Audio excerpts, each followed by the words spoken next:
Welcome, everybody, to another episode of Amplify Your Business. Today, I'm talking to Luke Butterworth. He is the co-founder and COO of JustCook Kitchens. Welcome to the show, Luke. Thanks, Lance. I really appreciate it. So, Luke, before we get into your business, tell me, what do you think are three things that every entrepreneur needs to know? Yeah, it's a great question. I think a lot of these things are somewhat generic, like they sound generic. But I think it comes down to there's a certain level of perseverance that I've experienced firsthand and with numerous different great entrepreneurs that I've met. That you really have to have a bit of a thick skin. So that the pure perseverance is one of the toughest things that you actually have to hold on to in order to fight through, because not everything works right away. In fact, the majority of great ideas don't. and that's typically the challenge that really comes behind it. So when you're first coming into entrepreneurship, a lot of things are very rosy. It's all based on kind of those dopamine hits that you're getting because you're getting these small, awesome things. So to persevere and to actually get at the other side is the first one that I want any entrepreneur to kind of keep in the front of their mind, that there is going to be a few moments where you have to come back around to, hold your composure, that it's going to be more of a marathon. Right. So that's number one. Number two, I think is that your first idea is probably not going to be the one that really comes out the other side in a polished form. So, and a lot of my advice will be this way. I mean, things are iterative by their very nature. Entrepreneurship and numerous different people kind of are going to push on this line of thinking. Everything, from kind of the startup 101 packages all the way through to Peter Thiel's, 0 to 1 is some things are going to be iterative, almost always. And so be prepared to come in with a great idea initially, try to get your monopoly, but the odds are that starter idea is not going to be the other one that's going to come out the other side. So be prepared to change it. And everyone uses pivots. Pivots sound extreme, right? Pivots sound like Ross and from Friends going upstairs and aggressively saying pivot, and that the whole team is going to have to listen, and then that's going to be a really tough thing. But they're actually much smaller tweaks and changes every time you hear something back from your customer, which is who you're actually supposed to care about and where your focus is supposed to be. So every time you hear something, you're going to make these small changes, and it's not always going to be dramatic, and that's okay. So be iterative, right?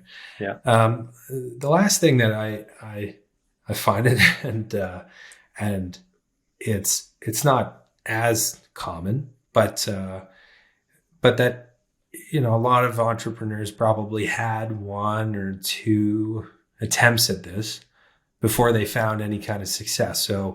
So one and done is not the rule, right? Just like everything, they're kind of power laws. So, it's going to look like you were an overnight success, but it's very likely that you'll have a few cracks at the can and they may not go. And that's okay. If you're truly in entrepreneurship, it becomes kind of a state of being. So you're okay with pushing and creating and doing something interesting and notable. And maybe you're going after something big. You want to change a whole space. That's great. However, the odds are not in your favor, even though we all want them to be. And so it's more about accepting a couple of these things, that you are going to have to try hard, that you are going to have to iterate, and that you might have to go through a couple of different ideas, right? And then that one that comes out at the end when you really make it work is going to make everything else worth it. And so you are going to have to go through those experiences. I went through Next 36 and some other accelerators and met great entrepreneurs, but everyone's expecting that within a 4-month pattern thinking, going through classes, or within that first year that they're really going to hit it and go Instagram in terms of their size and their scale.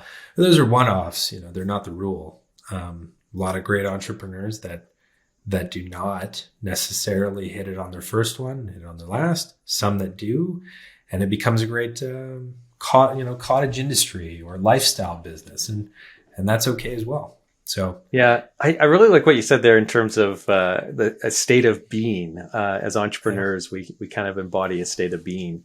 I haven't heard anybody quite describe it that way, but that is very much it. In most cases, like you said, it's something that, I don't know, you get caught with the bitten by the bug, so to speak, and you just keep trying. And so, the first business might not be the one that is going to be the one that you finish with, and seldom is it. In my case, it hasn't been. And I know you've done other ventures before JustCook Kitchens as well, right? And so we learn those lessons. And actually, that's one of the reasons for this podcast, is to talk to entrepreneurs, hear some of the things that they've done, some of the things that they've uncovered, some of the mistakes they've made, and also some of the successes they've had, and kind of allow our listeners to hopefully learn some lessons through osmosis a little bit, as opposed to the painful, costly way of doing it traditionally, which is try and fail and keep at it until you find something that actually and everything's context specific, right?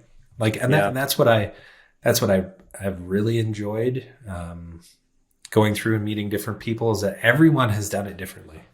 Just like you can learn to be a great golfer, but if you take a look at every one of the professional swings, they're not identical. Everyone has a different swing, and they all got there kind of through a different path or a different teacher, different mentor, whatever it happens to be. Yeah. But everything's kind of context specific. So if you need to build a small business that's doing well and profitable and isn't going to raise VC dollars, cool. Who cares? That's great. That's wonderful. Yep. So be okay with that. Because it's possible that you're not going to raise money. If your aspirations are to go beyond that, okay, fine. That means that you also need to figure out ways that your particular idea will scale with those, power laws in mind. For VCs or whatever it happens to be, think about it from their perspective, that you're probably going to have to return the whole fund if your company does well. So you've got all these different thoughts, and from those three rules, the first one kind of relates to the last one, because you've got perseverance with an idea, but you have perseverance just in that state of being an entrepreneur. It's okay. It's okay to take the failures. It's okay to sit back, to deal with, your mental health and a little bit of exhaustion, because you will have it as every great entrepreneur has. I mean, you're just going to get beaten up from every direction. And so as you go through these things, you just have to be very open with a particular class of people, mainly other entrepreneurs, that'll understand, the trials, the tribulations, the hardships that'll come along with it, and the positives, right? All the upsides, and what to take away from those things, because it can be a really supporting network. That's why I love that this is an idea. It's that startup therapy that you get to give back to everybody, and that every story isn't told through rose glasses, because the rose glasses distort everything. They give you I think they give you more of the Instagram, right, filtered view of the world. Yeah, that's right. Everything is very, very good, and it's only good. And so the fact that you feel bad, or it's, you're having a tough time during this economy, you're a one-off and nobody else is experiencing that. I think that's what gets presented, but I don't think that's reality by any stretch. No, it never is. That's for sure. Now, let's talk a little bit about your business so people understand what you're doing and the context that you approach this topic of entrepreneurship from. And so you are somebody who are passionate about entrepreneurship, but also very passionate about food. And you've kind of combined the two into this really unique venture, JustCook Kitchens. So tell me a little bit about what you're trying to accomplish over there at JustCook Kitchens, and I guess the impetus behind the founding of this. Yeah, maybe I'll start there. I mean, the impetus was my brother and I had chatted quite a bit. He's an exec sous chef. That's what actually brought him out to Whistler, because we were talking about that earlier, that he's been hanging out there. He got out there as a chef, and as he went through, a lot of his early career, we got to see, how much work he has to put in and how much is expected of him and how much creativity and artistry I know he has. Like just an absolute wealth of knowledge. He was able to, hand make this amazing sushi bar for like our engagement party, and every time we get together, it's just, hurts my waistline, but it's incredible. And so him and I were chatting about like kind of where he's taking his career and maybe he could start his own thing. So we went through the exercise and I hadn't spent a lot of time there. So I uncovered just how much it really takes to kind of get on your own 2 feet. And I was curious why it would take, so much capital, and the only way to do it was through this kind of traditional restaurant model to build something out and to scale it. And so Jennifer and I had both worked together at one of our first cracks at the can, and building out a telehealth company. And I really wanted to work with her again. Her whole family was from small food businesses and everything else. And so we got together to basically solve this problem. Was how could we sort of empower the chef to get out and to create something of their own and maybe make some more money and maybe not have to put in, 60, 90, 100-hour weeks or whatever it happened to be. And to really reduce that barrier to entry. You might not need 5 other big investors and have to build out a giant place.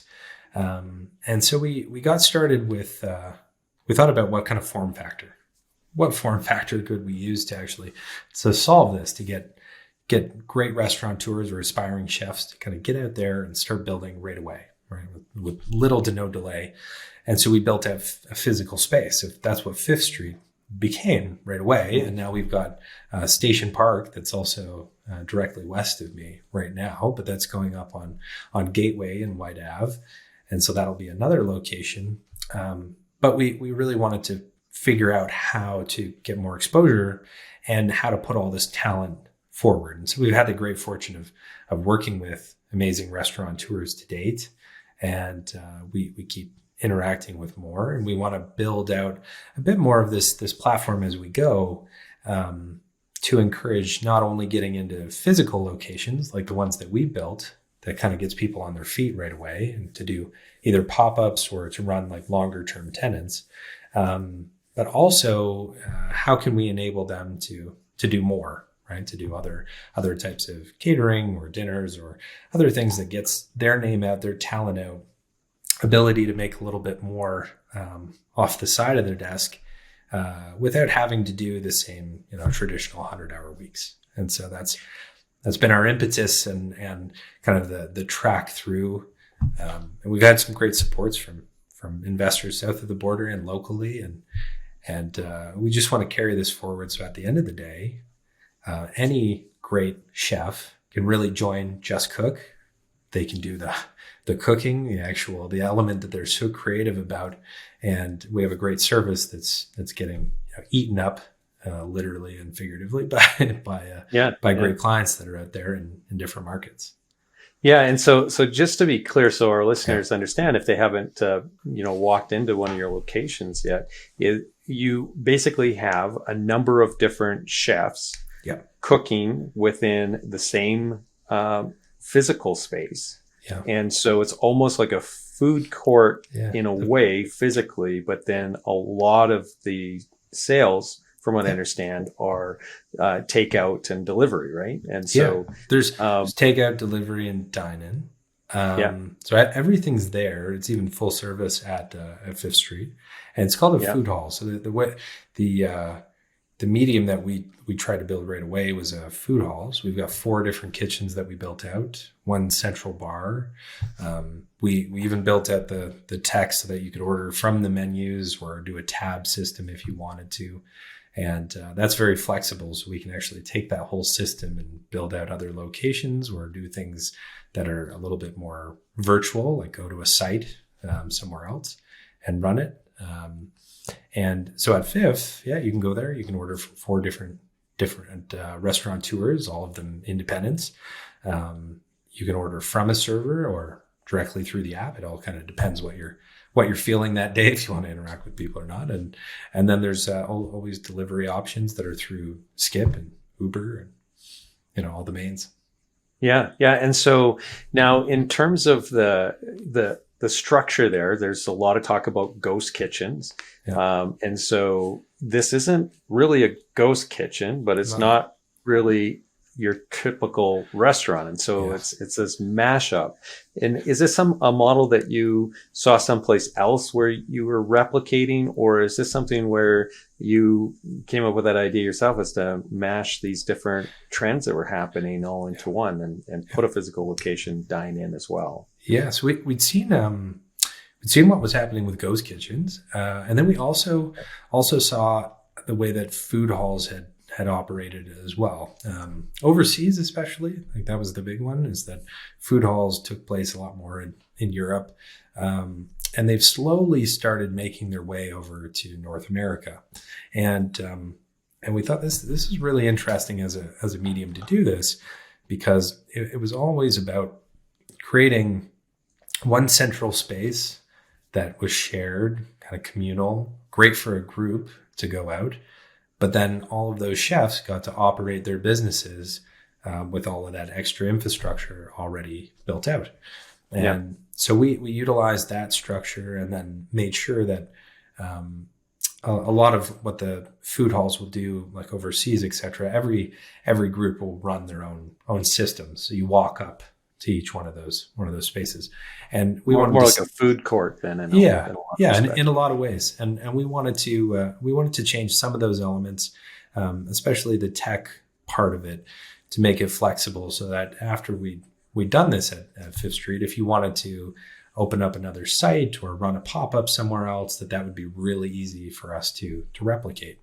And so we created the entire operating system for the space as well. And then we've been iterating over that, over this past year, like we were talking about earlier. When people don't like things, when customers don't like things, they bring them up, right? And especially in food, people tell you, like, if they don't like something, perfect, how do we change it? What are those small tweaks that we can make to the system or to the experience? Or, it was our first crack at this space. So we learned a lot over the last year. And now with the next space, it's all about kind of combining those elements, making sure that hospitality piece is never left.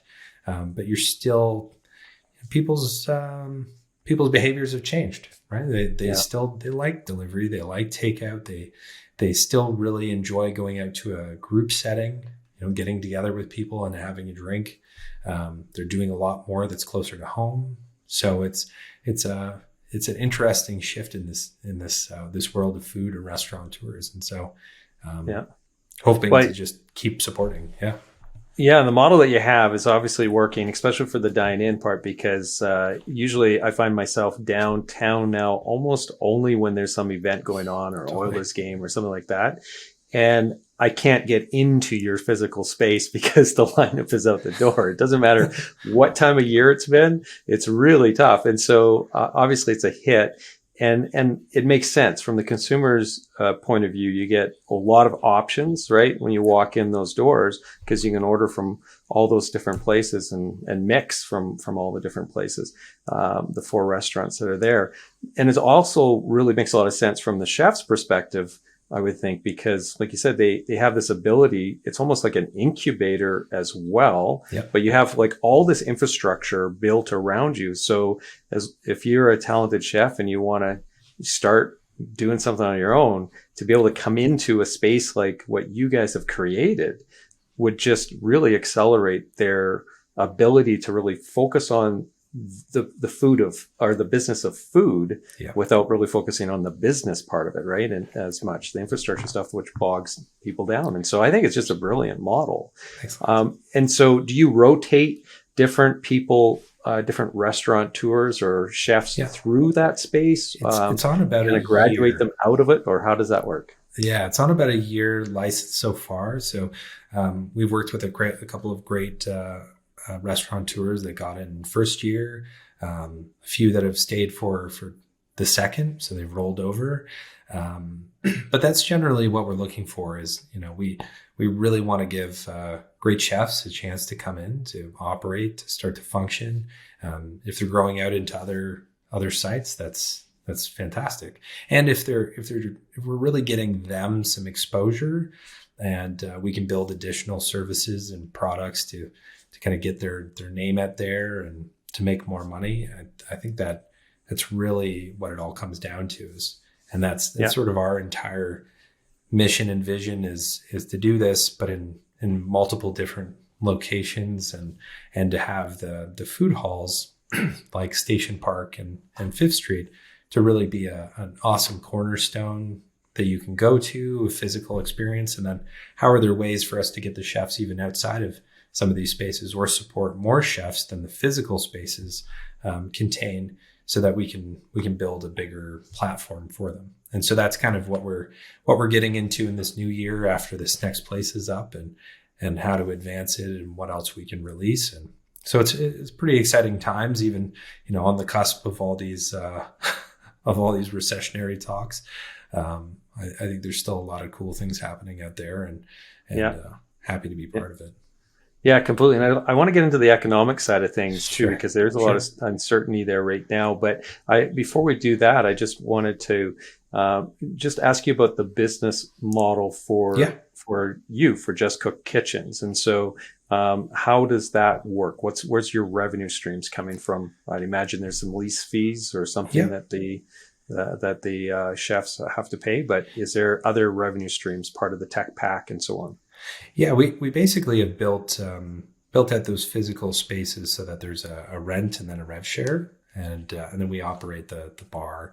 So that's our primary rev share right now, and then we're starting to get into some events and some offsites where we're really just taking essentially our rev share off of some of the events that we're running, and the rest is going towards the food costs and the chefs, so they're able to take home a little bit more when we're doing things offsite as well. And so it's an easier thing, so it kind of scales. There's the fixed cost of the rent for the space, but that takes care of a lot of the base fees for the building and the lease and everything. And then outside of that, it's personnel costs and doing whether it's cleanup or dishwashing, etc. All those things are kind of covered underneath that rev share. And so it really helps a lot of these groups just focus on their element, and then also to start marketing their thing and starting to grow it. It's a huge component of food. It's just your name has to be known, so it gives a little bit more time to focus in on that. Yeah. So with regard to that, the marketing side of things, is the marketing done under the JustCook Kitchens brand, or do the individual business brands within the restaurateurs, are they developing their own brands adjacent, or like, Basically, how does that? But they're both happening. So there's JustCook, so we'll always show them off and spotlight them any chance we can get. So just by virtue of being in there, we're always going to give them a spotlight, always. But the next part of it is, as a brand yourself, you always want to get yourself up and have some more exposure. So that becomes a key component as well, is when you're in there, you also want to be developing what are those tools, how can you get your name out there, do you want to run certain specials, do you want to have an event, what's going to work well for that particular chef and their brand, and getting more exposure. I mean, it's just such a key facet, because we would love to be able to build every business, but it would be a little bit impractical at the end of the day. And so we want to give them as much exposure as we can, and then also encourage, get your name out there and really build up your brand. So regardless if you're with us or somewhere else, that people recognize you and they know your food quality, they know you by name, and you can really carry that forward. Yeah. And so if I was to order something from one of the restaurants in Skip or Uber Eats, am I searching Just Cook Kitchens, or am I ordering directly from their brands? You can order directly from each one of the brands. We also have a Just Cook Fifth Street location as well that has everything. So all of their stuff is in one place as well. Yeah. So you can you can either order from multiple different brands in one order, or if you kind of know what you already are going in for, you can just go direct. Yeah. And that's another thing that I just love about the concept too, in that you've extended it into the delivery side of it, is that ability to order from multiple within the same order. Because I don't know about you, but it seems like nowadays everybody has so much choice. And so if you narrow it down to one restaurant when you're ordering in, it just seems like nobody can agree. It's like, well, I want this from this, or I want that from that, right? And exactly. So you guys are able to provide that, which is really unique for a lot of, in today's ordering in environment. So you're meeting again that consumer desire very well. Yeah, just giving everybody a little bit more option, right? Yeah. Yeah, totally. So, okay, so let's talk about the economics then, and what's happening right now. There's all this talk about potential recession. We have an acceleration of food costs and delivery costs, and everything else is going up as inflation's been hitting all sectors. And the food industry in particular is getting definitely squeezed because it's always really thin margins there. And so how does this model play out in a situation where we might be going into a bit of a recession and people are getting squeezed from both ends there?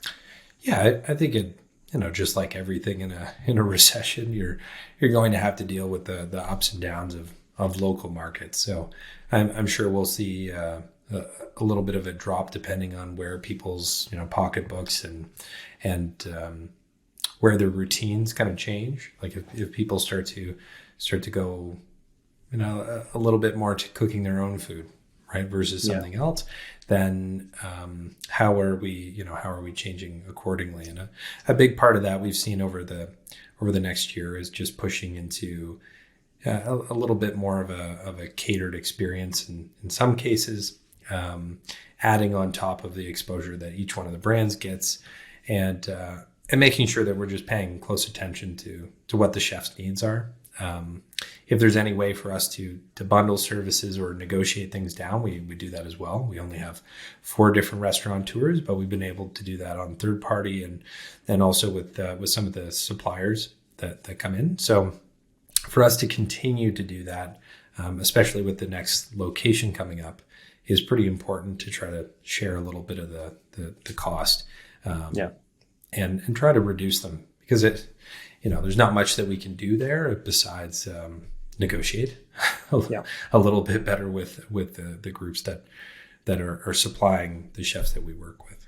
Yeah, and again, I would think if there's any food service model out there that is going to be able to weather whatever economic storm maybe is in front of us, it's the model that you've created, because you have the shared cost, right?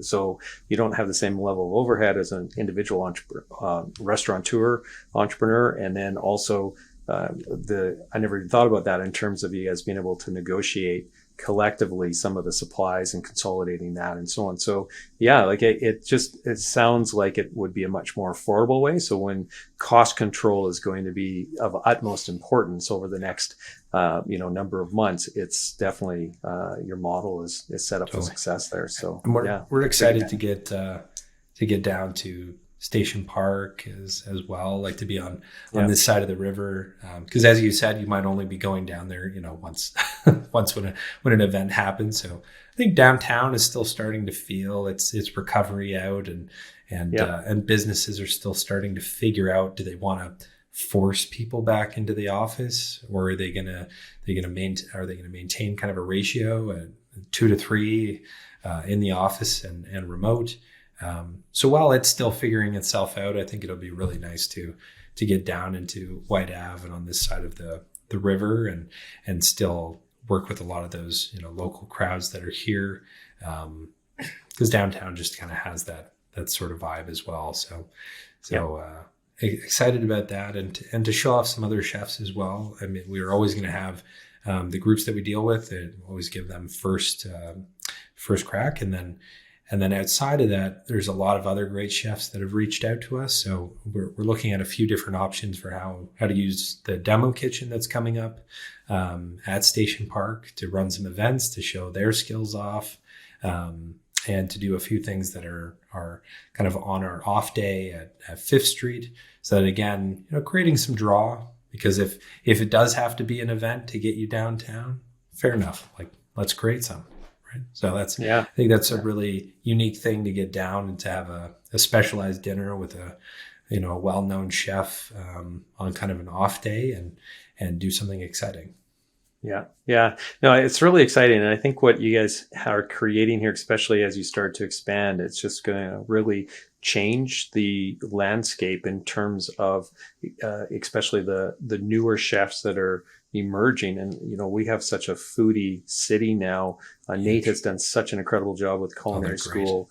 And so there's so much talent coming out, getting some experience in other restaurants and then wanting to start their own thing. And like you said, it's just cost prohibitive. And so this is a better model for that. And so the creativity in the food scene here is just going to really, I think, get ratcheted up to a next level, because you're going to be able to help so many more people start. So that's really cool. And you must be really proud of that. Now, in terms of the your entrepreneurial journey itself, and you were talking about iterations, right? A fair bit there when we were talking about the 3 things that you think every entrepreneur needs to know. And so I'm curious, when you first started JustCook Kitchens to where it is now, listening to the consumers, listening to the chefs, what are some of the iterations that you've done that you think were kind of like the most you were surprised by, or that you didn't anticipate? I'm just curious if there's anything where it's like, I never saw that coming. There's always lots. It's just a lifelong learning. So right away we looked at how could we do things that are a little bit more containerized, a little bit smaller, that didn't have these communal elements. And we saw Reef and a couple other groups that were doing that, like, get kicked out of the city essentially at one point or another. Temporarily, I'm sure, but it had this very ghost kitchen feel, and hospitality, turns out, is still a primary component. And so we came in with certain assumptions around where things were going, the way that ghost kitchens had been presented, and the way things were going to go there. And a lot of that's just changed. It's because we came out of the pandemic. People still want to interact, and as much as they're going to do things at home, they're out and they'll go through drive-through, or they'll actually go and drive to a restaurant, but they'll just do some of these things like around their home, or they'll go out to events. Like, nobody's slowed down in terms of events. Like, every concert that we've been to, things are sold out. It's it's maybe not like T Swift levels, but it's pretty close. So we found that to be just a great learning lesson for us. Is like, it really does all come down to this hospitality element and what people experience. And so one of our things that we thought the world was moving to, and it seems to be just more so in fast food, was a form of automation, right? Like a much heavier form of automation. And although I do think it is coming, and there are certain things, it only works in certain use cases. And it tends to be maybe just that fast food, like the McDonald's has a fully automated McDonald's in Texas. I don't know if you've seen that yet. Taco Bell has like a 2-layered where it sends down a dumbwaiter from upstairs down, and a lot of that's automated. But I think when you still have some artistry attached to it, the two don't really jive very well. And so you went there expecting a little bit more service and a little bit more hospitality, and you still wanted the warmth and you still wanted that enjoyment. And the two don't really blend. And so you're either sitting in sort of that fast food area or you're not. And I think that's something that we sort of pulled back from, is Is it going to be all ordering kiosks and everything over time? No, probably not. It's probably not going to be people's default. And yeah, they still want to talk to someone, and they still want to have some interaction. So where does technology play in that world? And I think what it comes down to is just really about enablement. So how do we enable, some different ways to offer your services, right? Rather than the form of interaction, like that you can use a card or you can use cash, whatever it happens to be, but you still like the human interaction that still happens. So we'll look at other ways of, can we make something easier? Can we make the catering or a private dinner or anything? Can we make those simpler? And that's sort of what's changed in our thinking. Is it's not about the front of house people not existing and it being a kiosk and it being robotic servers and everything. I saw the amount of backlash that other groups got just for testing them. And it doesn't seem to be the case. If we were going into a fast food only landscape, I'd say, hey, sure. Yeah, why not? because it's not as much about the experience, it's more so about the cost, and it's more so about the convenience element and being consistent, right? Like you go to McDonald's not because of the highest class burger, but because you already know what you're getting. You've got this consistent element that you're already bought into. All you need to do is basically smell it, and that addiction is triggered, right? And so you're going to go and get what you came for. But it's not going to be, it's not for the experience. Half the time, I bet you don't go inside. It's drive through or nothing. And so you're okay to take it home, right? and you're not going to worry about the lighting, and it's yellow and red anyways. Like it's designed to make you act. So those are our big things when we came in. It's like, and I can see how the desire or the temptation to go down that road of automation was definitely there at the beginning with the concept, right? Because a lot of what you're trying to do is reduce those costs for the chefs, right? And so trying to figure out a means to do that, and then you get to a friction point where it's like, no, you can't go any farther than this, otherwise you lose the turns out customers don't like it, and we started off with like a downloadable app. So we went, okay, well, this is the easiest one to have all your info in there and to have the delivery and everything. We ran our own delivery for the first year, and when we got people raving about it because we were always on time, and we always had really good communications with them. But there's a friction point. Like the friction point is, at what point do I download this thing? Do I need to download it in order to get the food?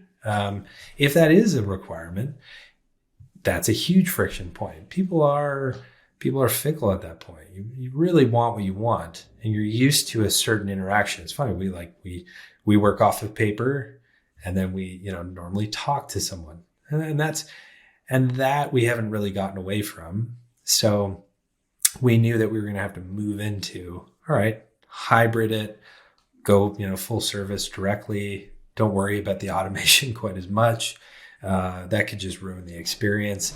And let's just give people what they're actually looking for, and not try to impress something else upon them, because that's not really how things work. And so, behavior changes kind of come, but they do not come that swiftly. Do things part and parcel. Never try to change your clients or your customers' behavior without them actually wanting it in some way. Totally. Yeah. So I'm curious because when we were talking early on about some of the three things that you think everybody needs to know, you brought up Peter Thiel, and you're referencing some books, some authors, some thought leaders that you obviously have been listening to or reading. Where do you get your inspiration? What inspires you? Is it learning from some of these other people? Is it the other avenues of inspiration? Where do you get your entrepreneurial inspiration? It comes from a a lot of different I never stop reading up on, Yeah. and that can sound like such a cliche, where like I don't have like a bookshelf behind a Lamborghini in a garage or something, because that's what I've seen on YouTube and these other things so often. So it's just awful. I never stop reading through like the news and listening to different podcasts. So I spend probably way too much time on LinkedIn versus something like Instagram, and I've found that my whole feed is just now curated to what I actually really like, which follow a lot of entrepreneurs. And I follow a lot of entrepreneurs that are in these food tech spaces and prop tech spaces. And so I like to keep paying attention to where things are starting to trend to, or where they're starting to go. And then never assuming that I have a full picture of what's truly going on.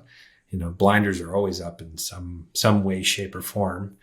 And so when I start to come up with an idea or an assumption, it's then testing against people right away. So trying to talk to them, they'll either say that I'm way off base, or no, that sounds like that'll start to work, and so I can adventure a little bit more. I put together just a wide array from interesting and kind of creative and curious characters that I really look up to. That's my mashup is finding the interesting scientists from back in the day, like Richard Feynman, and this like incredible ability to stay curious well into his later years, and to never assume anyone is 100% correct or brilliant just because they're using jargon or terms about it. If you can't break it down into its simplest principles and explain it to somebody that's like a 5-year-old, you probably don't understand it well enough. And I love that kind of inspiration, because it's about just questioning the norms. Like, is this why people do things? And is it just that we've done it forever, and so we respect it as some kind of gospel, or is it that it's just too hard to change it? And a lot of the people I tend to follow or look up to seem to have that kind of mentality, is questioning the obvious. And so I'll annoy my wife and other people I hang around with, because I'll do that with everything. when we're out, I'll ask questions about stuff, and I wonder why that thing works that way. And so I'm okay with being a little bit annoying and forever curious about things that seem obvious at surface level, but when you start asking deeper questions about them, nobody really understands why it originated that way. And that happens a lot. Like, bureaucracies never die, right? For that very reason, no one questions it. So yeah. And I love that. And it's one of the things that, like, really early on in my managerial career, I guess, when I stepped into management, I read a book, and I can't remember what it was called now, but it was it might have just been Why, because it was the advice that they were giving was to always ask why 5 times, right? Totally, so minimum of 5 times, and so and that would help then the person who's coming to you with the problem. I basically identified the solution themselves, and is that but a as Six entrepreneurs, Sigma? It might be something like Six Sigma. Is like a Toyota manufacturing theory to get down to what is the true root problem. Yeah, the right? most essential element, right? Yeah. Yeah. And so it's something that is very much what you're talking about is if you have that curiosity where you're just naturally asking the why all the time. Well, why is it this way, or why is it working that way? And just being curious about it. That's where those iterations come in that you're exactly. So focused on and so obviously good at creating. And again, just the model that you are creating here with your partner is just it's such an iteration of the food service business. And so pivot is maybe a little too strong. I mean, there's pivoting going on within there, but the iteration that's happening is where you're finding your success, and it's great. I really am inspired by your story. And so I just want to really thank you, Luke, for coming on the show today and sharing it with us. And hopefully this inspires some other people to really look at their businesses and ask those whys, or look at the industry. Why is it done this way? Can I find an iterative improvement here? And slowly work at it, right? And that's going to increase. Is there some pain? Yeah. Is there some pain there too? Was it annoying to go through the process you went through? Did it seem kind of asinine that you had this many steps? I mean, all of those things, typically there's, it's the way it works now, but maybe you're the one to change it, and maybe you're not, but you'll find that out by asking why, and then going through the exercise. And so that's kids are really good at. I remember Carl Sagan saying that, right? Yeah, Carl Sagan said it. Kids will ask profound, deep questions about everything, and then later on, you just kind of assume that everything's the way it is, and you stop asking these profound questions. And I think it's great. It's very healthy to get back to that, unlock that childish curiosity. Somebody might, snap back really quick with an answer, but I bet you it's surface level, because it's not very hard to dig into things because they didn't create it. If they created it, they can go all the way down, but they can probably also give you the simplest explanation as well. There's a lot of people that will defend things with pure jargon. And so I think those kinds of people, the Carl Sagans and the Feynmans and everything, Neil deGrasse Tyson, his totally, his go-to in this generation of science, that's what they're going to push, because it's just great. Ask more questions, right? Yeah, totally. And then execute on it if you want to do something about it. And that's what entrepreneurship is. It's just the action, on top of that problem, and your hypothesis as to why this thing is and how it could change. So how you can improve upon it, right? Yeah, totally. Yeah. Well, thank you again, Luke. I really appreciate you coming on the show today. And if anybody wanted to reach out to you or to, find out more about JustCook Kitchens, what's the best way for them to do it? I think just through email is probably best, at Luke at justcook.kitchen. Nice and simple. Awesome.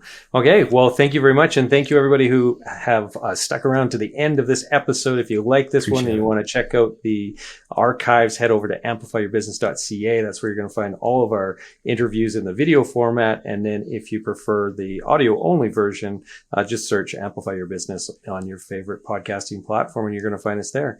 Until the next show, everybody have a prosperous day. And thank you again very much, Luke.